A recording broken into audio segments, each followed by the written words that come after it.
Belarus leader announces vote on a new constitution. In 2022, the authoritarian leader of Belarus on Tuesday announced a referendum on a new constitution to be held in February 2022 and vowed not to let the opposition come to power. A move analysts say could further cement his grip on power after months of mass protests. President Alexander Lukashenko said Tuesday a new constitution had been drafted that redistributes powers between the main branches of the government and establishes a new governing body, the All Belarus People's Assembly. The changes are aimed at making the constitution more harmonized and balanced by redistributing the powers of the president, the parliament and the government and establishing a constitutional status for the All Belarus People's Assembly, Lukashenko said. He didn't offer details about the proposed bill or the role that the All Belarus People's Assembly would assume. There is currently no such governing body in Belarusian law, but there is a parliament already.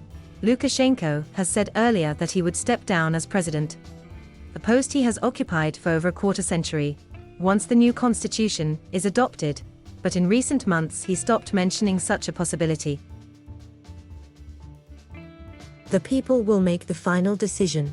The referendum will take place no later than February next year, Lukashenko said. During his 27 years leading the former Soviet Republic, Lukashenko has held 3 referendums, abolishing limits on presidential terms, amending the constitution and bringing back Soviet-looking state symbols. Belarus was rocked by months of protests fueled by Lukashenko's being awarded a 6th term after the August 2020 presidential vote that the opposition and the West denounced as a sham. He responded to the demonstrations with a massive crackdown that saw more than 35,000 people arrested, thousands beaten by police and others forced to seek refuge abroad. The Belarus opposition and international organizations have proposed talks between the government and the opposition under the auspices of the Organization for Security and Cooperation in Europe, but Belarusian authorities rejected the proposals. Lukashenko on Tuesday once again promised not to let the opposition come to power, claiming they would destroy the country.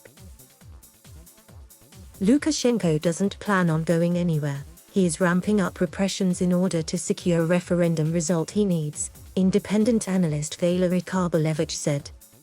The Kremlin helped him hold on to power, and the referendum is necessary to cement that.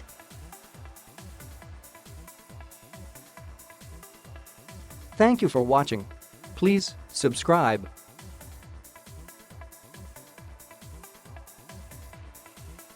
Operation of Milli or those around him. I alone can fix it by Post reporters Karol Leonik and Philip Rucker. The chairman of the Joint Chiefs was revealed to have had his own foreboding feelings about a possible coup. These are stunning reports, which Milli has yet to fully address in public since they emerged. And again, there must be questions over whether the top uniformed military officer has allowed himself to get too sucked into political tumult. But at the same time, and as was also the case in the notorious moment in Lafayette Park, no chairman of the Joint Chiefs in the modern era has faced the kinds of extreme circumstances that Milli stared down, a factor that historians are likely to consider when they assess his role.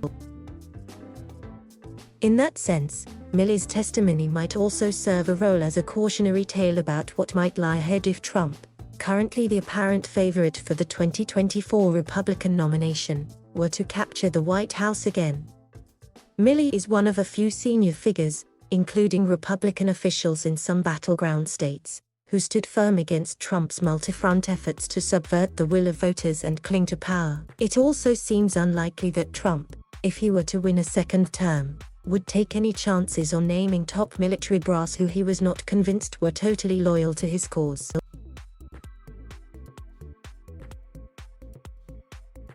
Thank you for watching. Please subscribe.